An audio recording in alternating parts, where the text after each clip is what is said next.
Okay,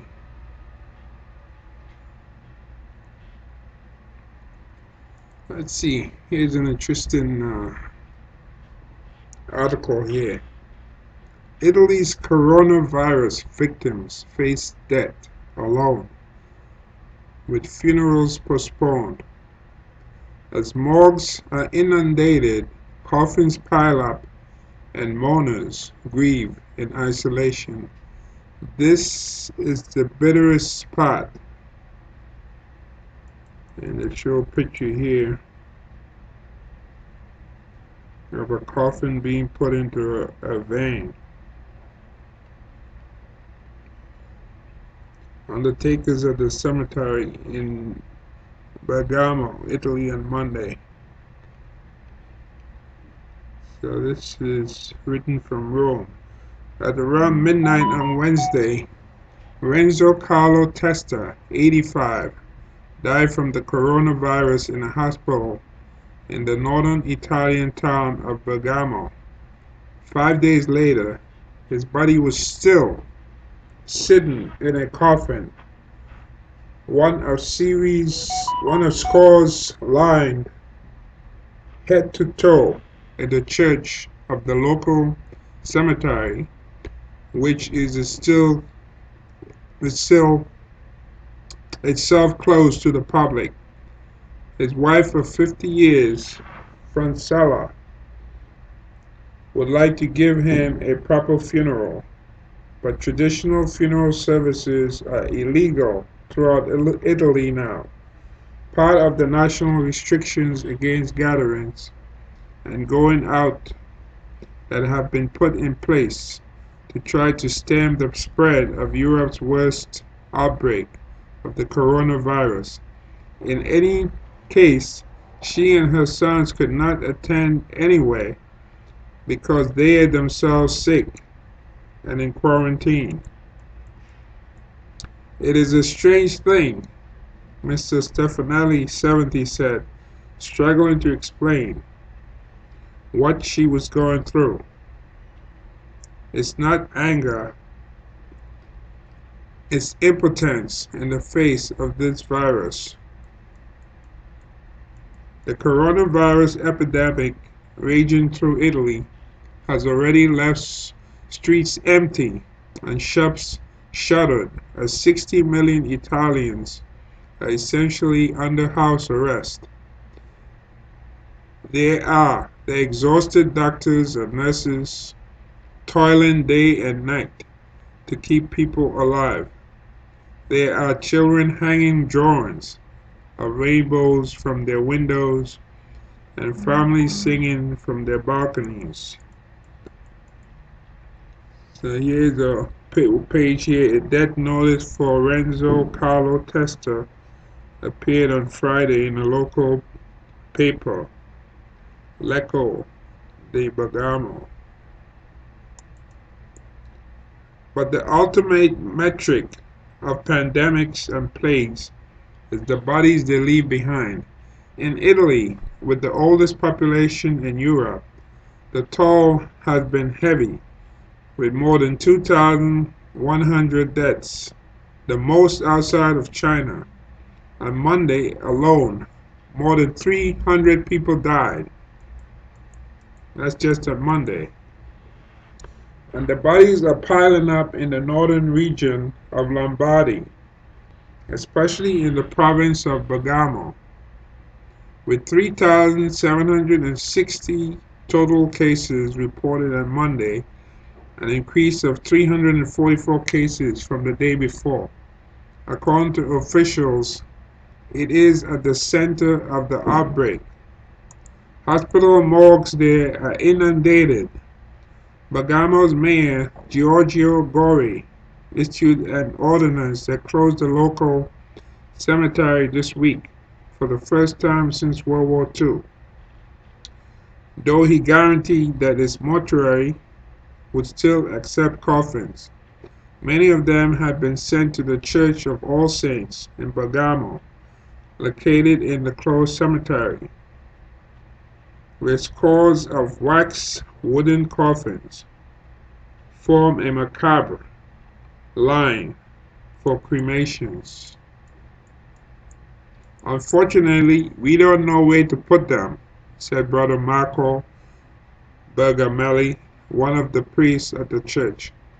He said that with hundreds dying each day, and with each body taking more than an hour to cremate, there was an awful backlog. It takes time, and the dead are many. An emergency national law issued last week bans civil and religious ceremonies, including funerals, to prevent the spread of the virus. Officials have allowed priests to say a prayer at burials attended by just a few of the bereaved.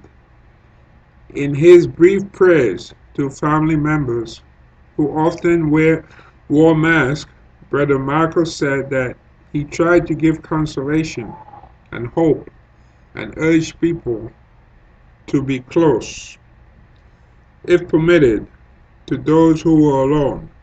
This tragedy reminds us to love life, he said.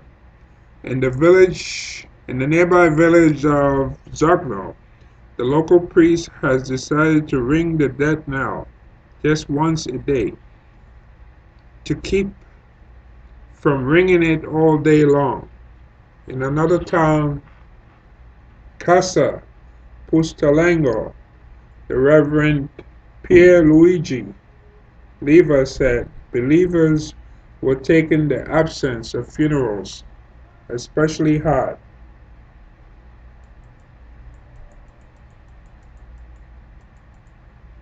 Sergio Faustini, a coronavirus patient, talking to his family via video at a hospital in Brescia, northern Italy on Sunday.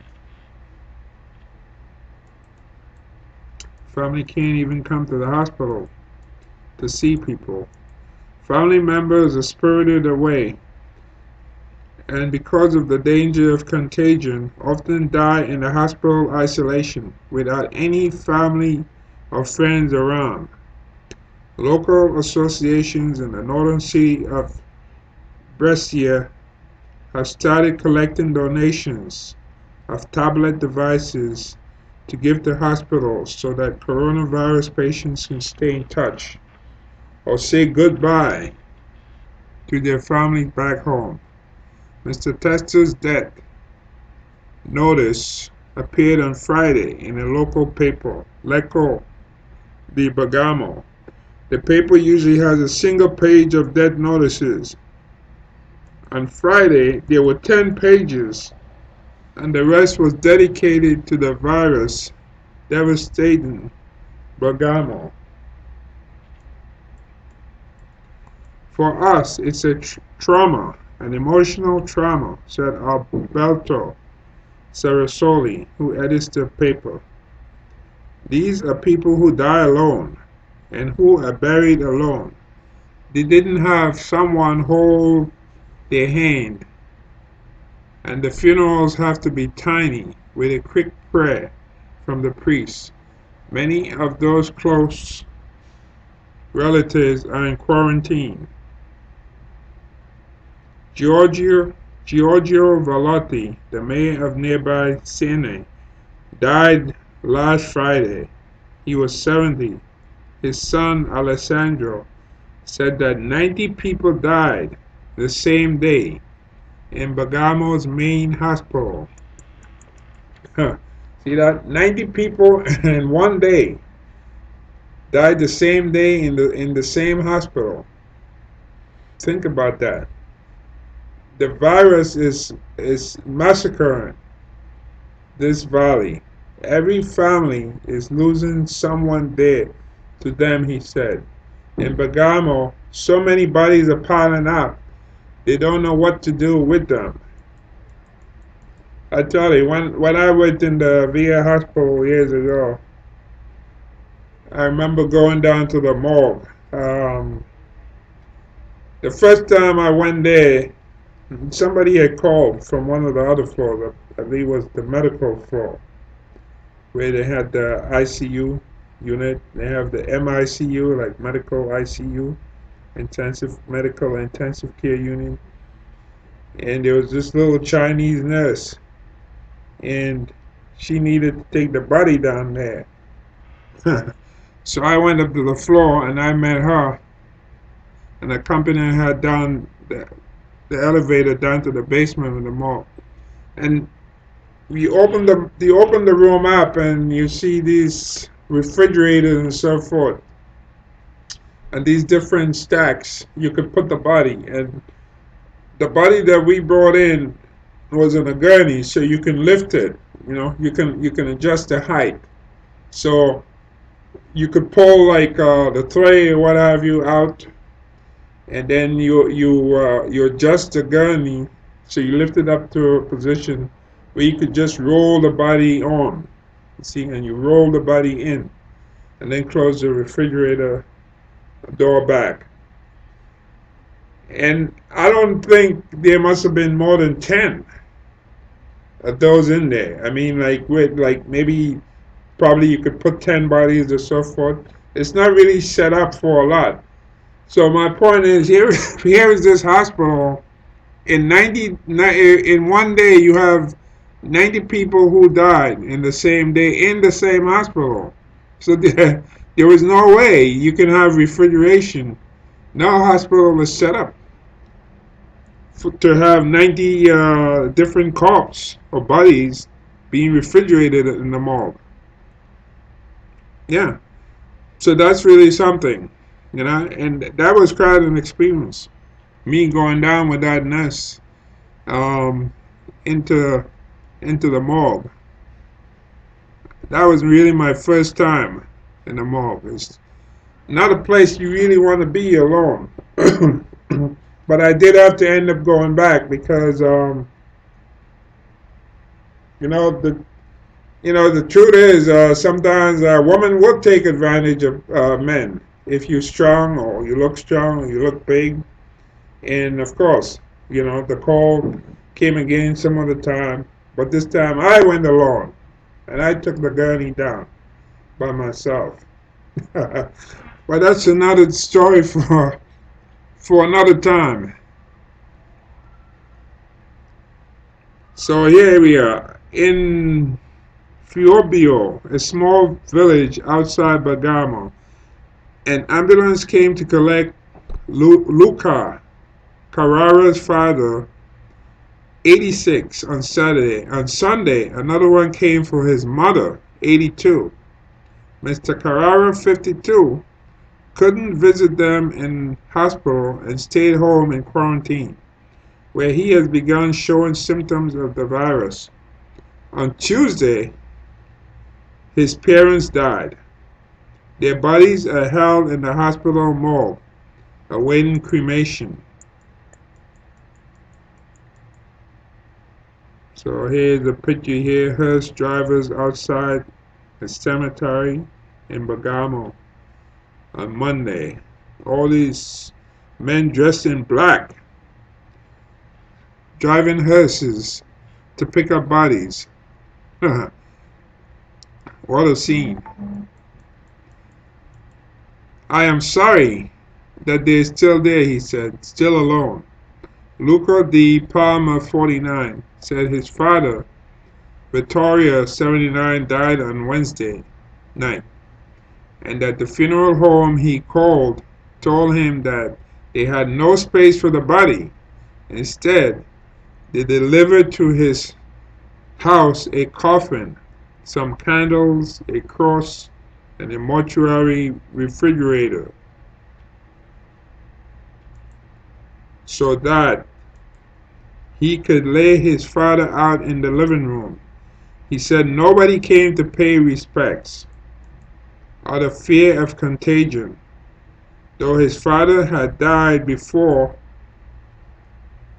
he could be confirmed as a coronavirus case, and doctors had refused to perform a post-mortem swab test.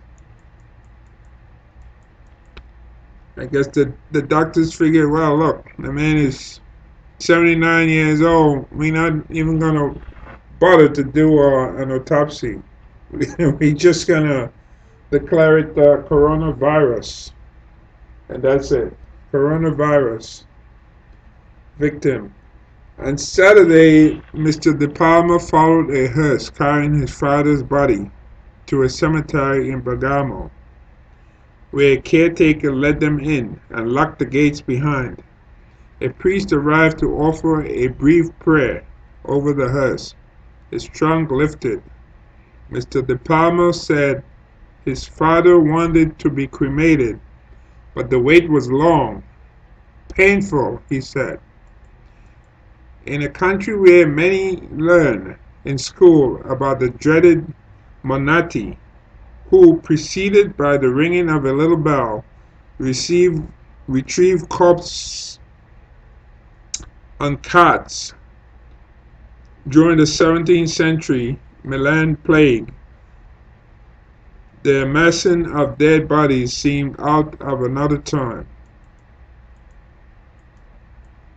Alessandro Bossi, secretary of the National Federation of Funeral Homes, said that the virus had also caught the mortuary industry by surprise, with those who handled the dead not having sufficient masks or gloves. While health authorities say they do not believe that the virus can be transmitted posthumously, Mr. Bossi said that a corpse's lungs often release air when being moved. We have to consider them in the way we would treat infectious individuals and take the same care, he said. In Milan on Sunday, citizens have been lighting candles in windows and balconies as a show of resilience against the virus. If we are not the ones taking away the dead, he added, then they'll have to call in the army. In some parts of southern Italy, where Roman Catholic traditions are particularly strong, the funeral rites the funeral rite has been too important for some to let go. In the Sicilian town of Porto Empedocle, the local authorities said that they had cited 48 mourners last week for taking part in a funeral procession in defiance of national restrictions. The mourners risked 3 months of jail. The Reverend Leopoldo Argento, 59, a priest there, said funerals are part of our anthropology. He said he understood the impulse of the mourners to congregate, but thought it was necessary to suspend the funerals. Normally, 600 to 1,000 people might attend. In Sicily, the death of our loved ones is a very strong moment and a very important one in our social life, he noted. All of Italian social life has been transformed by the virus, most acutely in Lombardy. Giacomo Grasselli, who is coordinating the intensive care unit response in Lombardy hospitals, attributed the high number of deaths in part to the advanced age of Italy's population. The average age of death, he pointed out, was about 80. He said medical workers were more frequently forced to decide whether or not to take invasive measures to assist the breathing of the very old and sick, but that for now every patient had received care. But this will not last forever, he warned, adding that the capacity to extend care to everyone depended on whether the containment measures worked. He said he took encouragement from the steep drop in new infections in the original quarantine towns of the region. It is the only way to survive this. Costantino Passatore, the mayor of Castiglione d'Adda, one of those formerly quarantined towns, said that 47 people had died there since February 21st, compared with about 50 in all of 2019. Hmm. So 2019 had 50 deaths in the whole town. But since February 21st, 47 people died. Since February 21st. February 21st, and this article I'm reading today, so they probably did this maybe two days ago. They put the story together. So today is the 17th of March. Since February 21st, we're talking about less than 3 weeks, right? That 47 people died. Yet in all of 2019 last year, 50 people died in the same area. you know, this is really remarkable. He said that despite some of his residents having received a diagnosis of pneumonia, hospital officials sent them home without testing them for coronavirus. And get this, Italy has what do you call it? They have a national healthcare system in Italy. Like they're kind of like Medicare for all kind of stuff that you hear being talked about now in the election. Medicare for all, a single payer system. They have something like that in Italy, and yet this is what's going on. You have all these people dying, and definitely they're not going to have enough respirators and things like that to put people in those machines, you know, to be hooked up to respirators. They're not going to have that.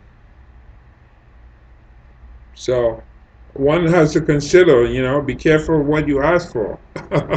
you might get, you might be wanting single payer, but this coronavirus is really giving us both sides of the coin. We see how it's working out in a country like Italy, where if you live in Italy, you don't have to worry about all these different insurance companies. You have single payer. It's supposedly a system where you have national health care, and you don't have to worry about all these different insurances and so forth. You're covered. But even though you're covered, look how many people are dying. you know, 47 people died since February in this little town. Since February, since February the 21st. And the year before, 50 died in the same area. A nearby empty street in Rome on Friday, about 60 million Italians are essentially under house arrest as the outbreak rages. So when you read about all the stuff going on in Italy and how people are like basically like maybe under house arrest, if you may use that word, and the streets are empty, there's a reason for that. and here where I live in New York, I won't be surprised if we may come to that. I mean, it might sound outrageous for now. I know people have their businesses and restaurants. Today is St. Patrick's Day. St. Patrick's Day, the parade has been canceled. No parade. This is the day when the bars will be open. People go out and drink and so forth. This is the day when the bars make money, and St. Patty's Day. But that's not happening this year. Now they say that it'll be postponed, so maybe they will make. I don't know. Maybe they'll make it up later in the year. Who knows if that's possible? They probably will. do it. That'd be good if they do. But this is the first St. Patrick's Day parade been going on. I think maybe since the 1760s. What was then a British territory? It wasn't even America, the United States. Right then, it was just colonies. I think was the first St. Patrick's Day was probably around 1767, one of those years, and then America became a nation. Revolution 1776. So here is St. Patrick's Day celebration parade been going on before there was a United States of America, and this is the first time really you have this.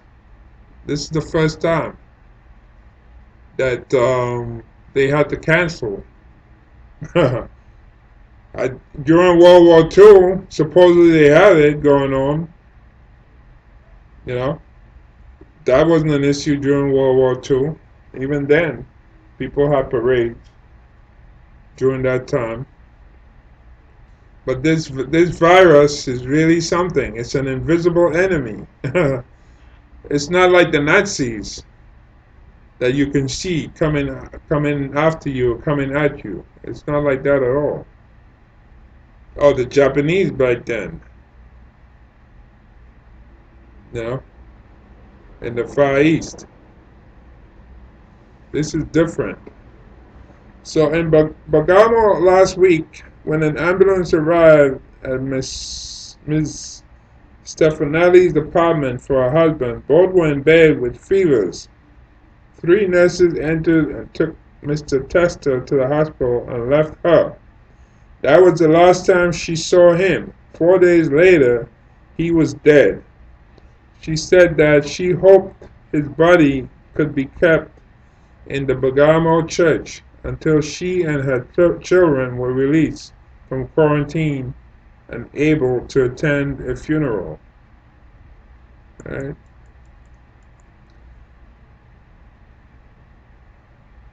She said the thought of her husband being buried without her there, or having to choose who could go, was unbearable. How can you choose among family members? The children shouldn't be there. The wife shouldn't be there, she said. This is the bitterest part. And I can understand. I empathize with her, you know, to know you live with somebody that long and you see them go to the hospital and that's it. Person is dead, you can't even go. You can't even leave and go to the hospital to see the body. That's really unfortunate. So this is one of the stories out of northern Italy that's going on, where this virus is really doing quite a number, and in a country with national health care. Here we don't have national health care. We have piecemeal health care. Only thing our testing got going too late, but that's a different topic for another time. A different debate, I guess. People can debate that. That had the test been done much earlier, who knows? We probably could have slowed down these deaths. Right now, the deaths are like over 100 people already died in the United States. And the numbers are going to go up, and the numbers of infected are going to go up. And they're already talking about maybe they may have to come to the point whereby they're going to have to like quarantine people, you know? Like just tell people you can't come out except if you go to buy food or something like that. Imagine that. Times Square is just about empty. You don't see much people in Times Square. So when you think about it, they're just about, especially like in the subways that are so crowded, you know, there are places everywhere for germs. And the news tonight is a doctor from San Francisco. He went to a medical conference. He came down. He came down sick with the virus, and he was aware. I mean, it's not like this happened like weeks ago. He was aware. He understood, you know, that he's going to this medical conference. So you go to a medical conference, you meeting other doctors and so forth. So you're gonna be really careful. And yet, when he left the medical conference, he came down with fevers and this and that and so forth. And now he's sick. A nurse too. She went to a different conference. She's sick. And there's some other people, I think there's a doctor in New Jersey. He's also sick. Uh, the doctor from San Francisco, I believe, is an emergency room doctor. So this stuff is serious, when you hear some people say, well, this is like milder than the common cold, like some of the right wing media, they kind of downplay. They say, well, these people in the left wing media, the left, they just trying to get they're just trying to get Donald Trump. They just want to give him a bad rating so that he won't be reelected. So this is why they're playing it up. But when you read this story that I just read here, and I read it for a reason to show what's really going on, like in Italy and in the nursing homes out in Washington State, all these people died out there. I think it's over 29 or maybe over 30 now. People in the same nursing home died. These people were in a nursing home. Not, I mean, yeah, they were old. Okay, but not because you're old. I mean, all of a sudden, a whole bunch of people will start dying like that. Normally, if you have a whole bunch of people dying in a nursing home, the state is going to come in and do an investigation because not because people are old. That means they're supposed to be dying just like one after the other. That's not supposed to happen. You know, it doesn't mean because you're old that means you're supposed to die like that. No, you die for a reason, and not so many people dying at the same time. So this is what we come to, and that's just one nursing home in one state. And there are other nursing homes in that state. And here where I am in New York State, we have a whole bunch of nursing homes. So you can just imagine what's going on. And our numbers are high up. I think we have a few hundred.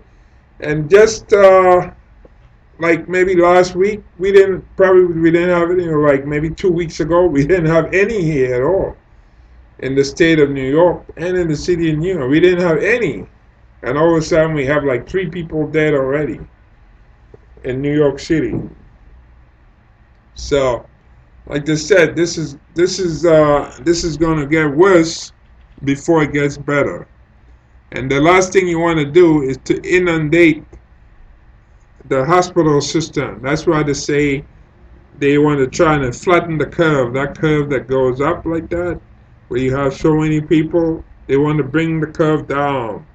Like, because if you have like a rush of people getting sick at the same time, then you're gonna have a lot of people in the hospital. You're gonna overwhelm the system. Already in some areas, you have like nurses are sick, doctors are sick. When's that happening? Well, who's gonna take care of patients? You know, and um, some of them have to be quarantined too, maybe in their home or so forth. In Connecticut, that's happening right now. Some of the nurses are furloughed. Some of them are out. So, really, this is like the tip of the iceberg we're seeing here. So this article that I'm reading here, this is in the New York Times, and this is, let's see what date they have here. Yeah, this is dated published March 16th. Was published yesterday, Monday, March 16, 2020. Yeah. So we're gonna see more in the news. Sad to say, but that's what's gonna be happening. That is what's gonna be happening. It's not gonna just end like that. And the more people go out, the more people, especially getting on those trains. And I always hated going, like getting on the train when I used to be going out working like in nursing homes or so forth, in hospital. In the hospital, I used to work like the evening shift. The nursing home, usually the evening shift or maybe the night shift. I prefer really hated going out in the morning. The trains are so crowded, you know. You're rubbing up, you're next to people, and that's where you can spread germs. And now it's worse. And back in those days, I used to wear my uniform. Now I can just imagine, if you're a healthcare worker and you're wearing your uniform and you're on the train, that's not going to be a good sight. But by then, nobody thought about it. When I worked in the hospital, I used to just put on my uniform from home and ride the train like that, or the nursing home. Just put my uniform on. But now, can you imagine you wearing your uniform? No, nobody's gonna like that because they know that you going to work and you wearing your uniform. You just like that. They were gonna think you probably harboring germs or maybe that virus. So people probably get in my case or anybody's case who's a healthcare worker who's dressed in uniform, and you can't blame them. It's true. You can't really blame them because this is the world we live in now, where people really have to look out for themselves. See, unfortunately, so you have to take care and wash your hands and carry around hand sanitizer and make sure you get rid of those germs, especially if you touch anything or if you go to like those buffets or so forth, to eat in buffet where people pick up the utensil and they put this in their plate and they put it back down. That's probably how the doctor got sick. I'm thinking about that. He went to the conference and usually they have a lot of food and you take a plate and you go around, you pick up this utensil and you get some salad, you get some this, you get some this, and so forth, and then you put that down, and then somebody else comes and picks it up, and I think that's probably the perfect way to pick up that virus. If you eating in a buffet style where you're using the same utensil to pick up the food and put in your plate, and then you put that utensil down. Somebody comes after you, pick up the same utensil to pick up food from there. So by you touching that utensil, they touching that utensil, one of you could be contaminated. And next thing you know, that you know, you contaminate yourself or you contaminate them. So people have to be very careful going out using utensils right now, picking up utensils at when they go out, eating buffet style or what have you. Yeah, unfortunately, that's the time we live in, where we have to really think carefully before we do anything. It's not really easy now. It sure isn't. You have to be very much aware of what you're doing. Yeah. All right, take care.